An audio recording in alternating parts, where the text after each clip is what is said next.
दिग्गज धुरंधर कद्दावर नेता आमने सामने है, बयानबाजी जारी है। 4 लोकसभा के सांसद चुने गए हैं हुड्डा ग्रुप से और एक शैलजा जी जीते हैं। जो हाथ के पंजे से बाहर है उसका पता करो। आपके हलके में सियासी हालात कहाँ पर दिखाई दे रहे हैं? एक कहावत है भी, घर का जोगी जोगड़ा बाहर का जोगी सिद्ध। करनाल वालों ने तो ये प्रण ले रखा है, जो करनाल की धरती पे पैदा हो गया उसकी खाट खड़ी कर। तो मुख्यमंत्री के नारे कहाँ तक जायज है और कितनी सीटों को मानते हैं कि इतनी सीट आ जाएगी तो मुख्यमंत्री बन सकती है कुमारी शैलजा? मैं आपको कह रहा हूँ 90 में से 80 सीटें जीतेंगे कांग्रेस। ये थोड़ा ज्यादा नहीं होगा सर? बीजेपी धड़ाम से गिरेगी। यहाँ पर देखा गया है कि किरण चौधरी के ऊपर आरोप लगे हैं कि उन्होंने भीतरघात किया। किरण चौधरी की अपनी लड़की 31,000 से हार गई थी पिछली बार। तो 5 नेता एक तरफ और हुड्डा साहब एक तरफ, ये बयानबाजी अगर ऐसे ही जारी रही तो लगता है कि कांग्रेस सरकार बना पाएगी। तो जिसके भाग में चीफ मिनिस्टर बनना लिखा होगा वो तो राहुल गांधी जानता होगा। तो जिस प्रकार से भारतीय जनता पार्टी एक चेहरे पर दाव खेलती है तो कांग्रेस क्यों नहीं खेल पा रही सर? अभी तो 9.5 साल तक खट्टर साहब को रख के उसको पता भी नहीं लगा, रातों रात बेचारे को घर भेज दिया, उसको लॉलीपॉप दे दिया सेंट्रल मिनिस्ट्री में। कोई पूछेगा नहीं पूछेगा जी। तो 5-7 कमांडो से मिल जाएंगे और फिर जाएगा। नौकरियों की बात कर रहे हैं, नौकरी देंगे, रोजगार देंगे। सैनी साहब का उपलब्धि बताऊं, अपने गांव से भी, अपनी ससुराल के गांव से भी और अपने बूथ से भी सबसे आ गया। विद साहब की बात कर रहे हैं आपके समर्थक, खुद ही मेरे को कह रहा था, बोला देख गोगी मेरे को औकात दिखा दी। अच्छा, अनिल विज ने आपको कहा? हाँ। तो कहाँ तक जायज लगता है कि जैसे ही उनको हटाया गया कि अम्बाला भी हार गई भारतीय जनता पार्टी? मोदी जी खुद ही हारते हारते बचे। बनारस में देखिए हालत। राम जी ने भी बता दिया कि मैं इलेक्शन नहीं लड़ता, मैं तो आशीर्वाद देता हूँ बस। जी, तो आशीर्वाद वापस ले लिया। आशीर्वाद जनता के साथ है उनका, व्यक्ति विशेष के साथ नहीं है। तो यानी नायब सैनी दोबारा शपथ नहीं ले रहे हैं? मतलब ही नहीं। सियासत से हर जुड़ी खबर आप तक पहुंचाते रहेंगे। चैनल को फॉलो करना है भूले। तो आजकल जिस प्रकार से टेम्परेचर हाई है उसी प्रकार से सियासत भी हाई है। सियासत का थर्मामीटर भी अपनी चरम सीमा पर है। और कांग्रेस में अगर बात करें तो दिग्गज धुरंधर कद्दावर नेता आमने सामने है, बयानबाजी जारी है। और हमारे साथ जो परिचय के मोहताज नहीं है, कुमारी शैलजा के सच्चे सिपाही और उनके कट्टर समर्थक बताए जाने वाले विधायक शमशेर गोगी हमारे साथ मौजूद है। इनसे सीधी बातचीत कर लेते हैं कि आने वाले विधानसभा चुनाव में किस प्रकार की रणनीति है और कौन से वो सियासी हालात रहने वाले हैं जो अब की बार कुमारी शैलजा के मुख्यमंत्री के नारे लगने शुरू हो चुके हैं। सर, बहुत बहुत स्वागत है आपका। धन्यवाद। सर, क्या कुछ कहना चाहेंगे जो घटनाक्रम अभी हुए हैं? 4 लोकसभा के सांसद चुने गए हैं हुड्डा ग्रुप से और एक शैलजा जी जीते हैं, तो अभी सियासी हालात कहाँ पर दिखाई देते हैं? देखो, मेरे हिसाब से तो कांग्रेस के 5 MP बने। जी बिल्कुल। ग्रुप क्या है? अगर इनको कांग्रेस से बाहर देखो पता लग जाएगा ग्रुप किसका है। कांग्रेस के अंदर तो कांग्रेस ही है, हाथ का पंजा ही ग्रुप है। और जो हाथ के पंजे से बाहर है उसका पता करो। जी, मैं अम्बाला भी गया हुआ था, वहाँ पर शैलजा जी ने कहा कि ये टिकट वितरण सही होता तो 10 की 10 सीट जीत जाते। वो देखो ठीक है, बड़े नेता हैं, उनके पास कोई रिपोर्ट होगी ऐसी, या जब चर्चा हुई होगी उसमें मैं तो था नहीं जी, उस चर्चा में कुछ ऐसी बातें हुई होगी और जो लोग हारे हैं फिर उसके बाद जो पब्लिक की चर्चा उन तक पहुंची होगी उस फीडबैक के आधार पे उन्होंने कहा होगा। उसके बारे में तो मैं कमेंट नहीं कर सकता ना। आपके हलके में सियासी हालात कहाँ पर दिखाई दे रहे हैं? देखो, हमारे हलके में बहुत बढ़िया है, हालांकि हम भी आ रहे हैं 1654 वोट से। तो उसमें मैं कोई ज़्यादा वो नहीं मानता। ठीक है, भी बीजेपी के पास साम दंड भेद सब थे और पिछली बार यहाँ से 56,000 कुछ वोटों से बीजेपी जीती थी MP के इलेक्शन में। इस बार सिर्फ 1600 वोटों से जीती है, तो हमारी तो जीत ही है। और जब उनको 81,000 के बदले 62,000 वोट मिली है और हमारे को 31,000 के बदले 61,000 कुछ वोट मिली है, तो हमारी तो जीत है। दूसरी बात यह है भाई, असंध के अंदर अब MLA का इलेक्शन होगा जी। हमने अपनी तैयारी शुरू कर दी है और मुझे पूरा विश्वास है जनता का कि हमने तो किसी तरह का कोई ऐसा काम नहीं किया है जिससे कोई नाराज हो जी। नाराज करने की हमने कोशिश नहीं की किसी। और दूसरी बात यह है कि हमने तो सेवा करी है, आगे भी सेवा करनी है। और सेवादार बनने के लिए ही हमारा प्रयास है, और सेवा करने के लिए सत्ता में आना बड़ा जरूरी है। कांग्रेस की सरकार आ रही है जी। और हम इलेक्शन जीतेंगे, सरकार में हिस्सेदारी होगी, और असंध की जनता का जितना बकाया काम है ब्याज समेत पूरा करेंगे। जी, राज्यसभा का चुनाव आने को है और एक खाली सीट हो गई है। दीपेंद्र सिंह हुड्डा अब लोकसभा सांसद चुने गए हैं, तो राज्यसभा में स्थिति कहाँ दिखाई देती है, जहाँ विप की पावर भी कहीं पर दिखाई नहीं देगी, क्योंकि जननायक जनता पार्टी के कुछ विधायक भाजपा की तरफ झुकाई दे रहे हैं, और देवेंद्र बबली की बात करें तो वो कांग्रेस की तरफ झुकाई दे रहे हैं। तो समीकरण कहाँ पर देखते हैं राज्यसभा में? देखो, ये ऐसे है कि अभी इलेक्शन डिक्लेयर होगा जी। तो हाईकमांड फैसला करेगी। अगर कांग्रेस किसी को लड़ाएगी तो समीकरण और तरह का होगा, और अगर नहीं लड़ाएगी तो स्मूथली 2 साल के लिए एमपी बन जाएगा। ये मुख्यमंत्री के नारे अब शुरू हो चुके हैं जी, इस प्रकार से रिकॉर्ड तोड़ मतों से शैलजा जी जीती है, तो मुख्यमंत्री के नारे कहाँ तक जायज़ है और कितनी सीटों को मानते हैं कि इतनी सीट आ जाएगी तो मुख्यमंत्री बन सकती है कुमारी शैलजा? देखो, सभी नेता सम्मानित हैं, और कोई भी एमएलए का इलेक्शन लड़ता है, एमएलए बनना चाहता है या नेतागिरी करता है, तो सबका सपना मुख्यमंत्री बनना जी।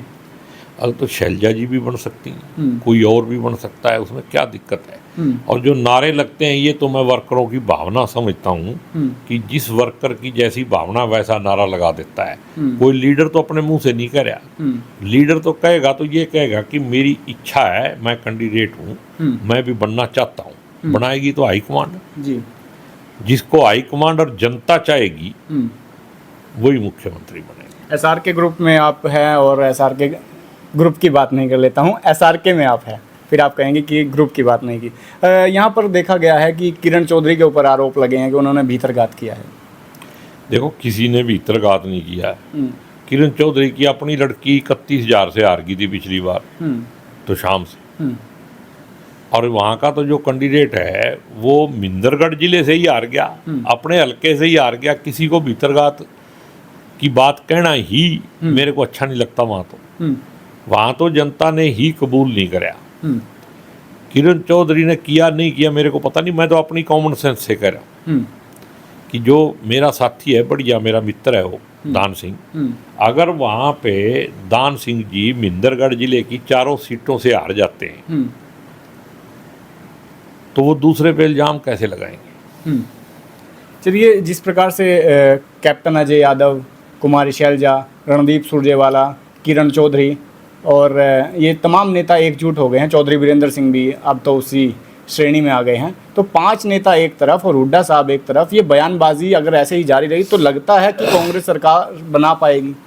देखो, मेरे को ऐसा लगता नहीं है। सारे नेता पहले दिन से अपनी अपनी कोशिश में हैं, और सभी कांग्रेस को मजबूत करने के लिए, आने वाले समय में इलेक्शन जीतने के लिए, कांग्रेस की हरियाणा में सरकार बनाने के लिए काम कर रहे हैं। मैंने आपको पहले भी बता दिया जी, भाई, जिसके भाग में चीफ मिनिस्टर बनना लिखा होगा वो तो राहुल गांधी जानता होगा, या उसके आसपास जो 2-3 बड़े बड़े लोग हैं। ये फैसला तो वहाँ होगा, और जनता पहले हमारे 46 एमएलए तो जिताए जी, ये चर्चाएं उसके बाद में होंगी। पहले तो संभावनाएं, तो संभावना कुछ भी की जा सकती। बिल्कुल। प्रदेश भर में जैसे ही मैं जाता हूँ, कैथल जाते हैं तो रणदीप सुरजेवाला के नारे लगते हैं, भावी सीएम, अगर उस तरफ जाते हैं तो शैलजा जी के नारे लगते हैं, उस तरफ जाते हैं तो किरण चौधरी की, अगर रोहतक की तरफ जाते हैं तो हुड्डा साहब के नारे लगते हैं। तो जिस प्रकार से भारतीय जनता पार्टी एक चेहरे पर दाव खेलती है, तो कांग्रेस क्यों नहीं खेल पा रही सर? नहीं, भारतीय जनता पार्टी भी कहाँ दाव खेल रही है। अभी तो 9.5 साल तक खट्टर साहब को रख के उसको पता ही नहीं लगा, रातों रात बेचारे को घर भेज दिया, उसको लॉलीपॉप दे दिया सेंट्रल मिनिस्ट्री में, कोई पूछेगा नहीं पूछेगा जी, वो 5-7 कमांडो से मिल जाएंगे और फिर जाएगा। यानी खट्टर साहब को खुड्डे लाइन लगा दिया, ये कहना चाहते हैं? भाई, मुख्यमंत्री में और सेंटर के मंत्री में दिन और रात का अंतर है, ठीक है ना? तो मोदी साहब शायद केंद्र में ले जाना चाहते हैं। यहाँ तो खट्टर साहब के नीचे 14 मंत्री थे, अब वो मंत्री तो है। तो खट्टर साहब को शायद मोदी साहब केंद्र में ले जाना चाहते होंगे, तभी इस्तीफा दिलवाया होगा। अगर प्रधानमंत्री बना देते फिर तो उपलब्धि थी जी, खट्टर साहब को। हाँ, फिर तो हम भी खुश थे। भी चल कोई बात नहीं, खट्टर साहब चाहे हम उसको हराना चाहते थे, फिर उसके जीतने से थोड़ी हमारे को भी राहत मिल जाती, कुछ ना कुछ करया तो उसने मुख्यमंत्री बन के भी कुछ नहीं बन जाता ना, प्रधानमंत्री करना फिर भी उसने कुछ नहीं था। तो चेहरा बदलने से कि क्या कुछ लगता है कि भारतीय जनता पार्टी को फायदा मिला, नुकसान मिला? नायब सिंह सैनी अब मुख्यमंत्री है, ये तो अभी रिजल्ट आने दे। नौकरियों की बात कर रहे हैं, नौकरी देंगे, रोजगार देंगे। सैनी साहब का उपलब्धि बताऊं? बताइए। वैसे तो मैं अभी उससे मिला नहीं, और बिना मिले जुले कोई मेरे को उसके बारे में ज्ञान नहीं, आदमी कैसा है, और बुराई करना वैसे ठीक भी नहीं, लेकिन उसकी उपलब्धि इतनी है कि जिस हल्के में उसका गांव है वहाँ अपने गांव से भी, अपनी ससुराल के गांव से भी, और अपने बूथ से भी सबसे हार रहा हो। नायब सैनी सभी इन गांवों से, और नारायणगढ़ हल्के से भी 21,000 वोटों से हार रहा है। तो ये उपलब्धि आप ये मानते उसकी उपलब्धि है अभी तक की। आगे देखेंगे। देखो करनाल की जो जनता है ना, जी, इनको तो आदत है भाई, बाहर वाले को अच्छा मानते हैं, ये अपने घर वाले को नहीं मानते। अभी यहाँ जिता तो दिया एक मतलब यहाँ एक कहावत है भी, घर का जोगी जोगड़ा, बाहर का जोगी सिद्ध। करनाल वालों ने तो ये प्रण ले रखा है भी जो बाहर से आएगा, चाहे वो खट्टर साहब हो, चाहे नायब सैनी हो, उसको जिताना है। जो करनाल की धरती पे पैदा हो गया उसकी खाट खड़ी कर दी। यानी पैराशूट वाले नेता पसंद है करनाल को। तो ये बदकिस्मती है हमारी। जी, विद साहब की बात कर रहे हैं, आपके समर्थक, आपके मित्र भी रहे हैं। विज साहब तो बेचारा ठीक है, शरीफ आदमी है, और उसको बेचारे को वो खुद ही मेरे को कह रहा था, बोला देख गोगी मेरे को औकात दिखा दी। अच्छा, अनिल विज ने आपको कहा हाँ कि मेरे को औकात दिखा दी पहले। अच्छा, तो ये कांग्रेस के लोगों से भी बात साझा कर लेते हैं विज साहब। वो तो कमेटी की मीटिंग थी, वहाँ सारे बैठे थे, बीजेपी वाले भी बैठे थे, कांग्रेस वाले भी बैठे थे। तो उन्होंने मेरे को पर्सनली नाम लेके कहा, कहता देख भाई मेरी औकात दिखा दी। कल तक मैं समझता था मैं बहुत कुछ हूँ, आज देख। तो मस्त आदमी है वो। अनिल विज मस्त आदमी है। तो कहाँ तक जायज लगता है कि जैसे ही उनको हटाया गया कि अम्बाला भी हार गई भारतीय जनता पार्टी, तो लगता अभी आने वाले दिनों में आप देखना, देखो इस देश का इतने बुरे दिन नहीं आ सकते कि यहाँ बीजेपी रहे। पूरे देश के अंदर जनता ने मोदी के अहंकार को तोड़ दिया ना जी। अब बैसाखियों के सहारे चलेगा। 2 पार्टी और लग गई, दोनों कंधों के नीचे बैसाखी है ना, एक भी बैसाखी थोड़ी सी छिड़क गई बंदा गिरेगा ना जी। तो मोदी जी को उनकी औकात, उन्होंने जैसे विज साहब को औकात दिखाई थी, ऐसे ही मोदी जी को जनता ने औकात दिखा दी। तो यानी मोदी जी खुद ही हारते हारते बचे। बनारस में देखिए हालत जी। और जिस बनारस के नाम से यूपी को गुमराह किया जा रहा था, उस यूपी ने क्या रिजल्ट दिया जी। और जहाँ राम मंदिर के नाम के ऊपर देश के लोगों को ठगया जा रहा था, राम जी ने भी बता दिया कि मैं इलेक्शन नहीं लड़ता, मैं तो आशीर्वाद देता हूँ बस जी। तो आशीर्वाद वापस ले लिया। आशीर्वाद जनता के साथ है उनका, व्यक्ति विशेष के साथ नहीं है, क्योंकि राम जी तो सबके पालनहार है जी। ये जो जितने 140 करोड़ है ना, उनके सारे आगे जो बाहर देशों में रहते हैं उनके भी हैं राम जी। तो राम जी को अगर आप व्यक्ति मानते हो जी तो आपकी गलती है जी। चलिए सुरजेवाला की बात कर लेते हैं। वो भी नरवाना में अभी जनसभा करके हटे हैं। ब्रजेंद्र सिंह भी पहुंचे थे वहाँ पे, वीरेंद्र सिंह भी पहुंचे थे, कुमारी शैलजा भी पहुंची थी। तो नरवाना हलके में, जींद जिले में और कैथल जिले में कहाँ कुछ हालात देखते हैं जहाँ पर भूपेंद्र सिंह हुड्डा के नेता भी वहाँ पर प्रभाव रखते हैं। लगता है वो हल्का जीत पाएगा SRK गुट?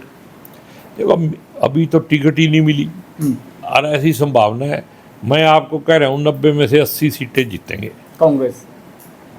आप देख लेना तमाशा। ये थोड़ा ज़्यादा नहीं हो गया सर? नहीं, पिछली बार ये 10 सीटें जीते थे जी बिल्कुल। कितनी लास्ट टाइम मैं यही आया था, आपने यही बात कही थी। बीजेपी कितनी जीती जी? 5 पे आ गई। 40 जीती ना, 40 जीती। अब की बार 5 जीती है। तो जब आदमी नीचे को गिरता है ना, ज्यादा स्पीड से गिरता है, 20 तो वो गई सीधी, ऊपर की लगा ले, और नीचे वाली 20 में से भी 10 जाएंगी।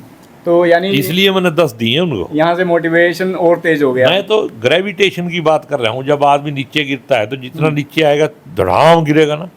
बीजेपी धड़ाम से गिरेगी अब। फिजिक्स में ग्रेविटेशन आ गया और अगर मस्तिष्क की बात करें तो मोटिवेशन आ गया। ये मोटिवेशन भी काम करेगा। आप देखो ना, भाई पिछली बार जनता ने इनको 10 सीट दी, जी इतने ही टाइम के बाद जो अब इलेक्शन होना है उतने ही टाइम के बाद इलेक्शन होया तो रहेगी 40, जबकि ये 75 पार गुमराह करने के लिए कर रहे थे। जी अब की बार कुछ गुमराह नहीं करना, सत्यानाश हरियाणा का हुआ पड़ा है।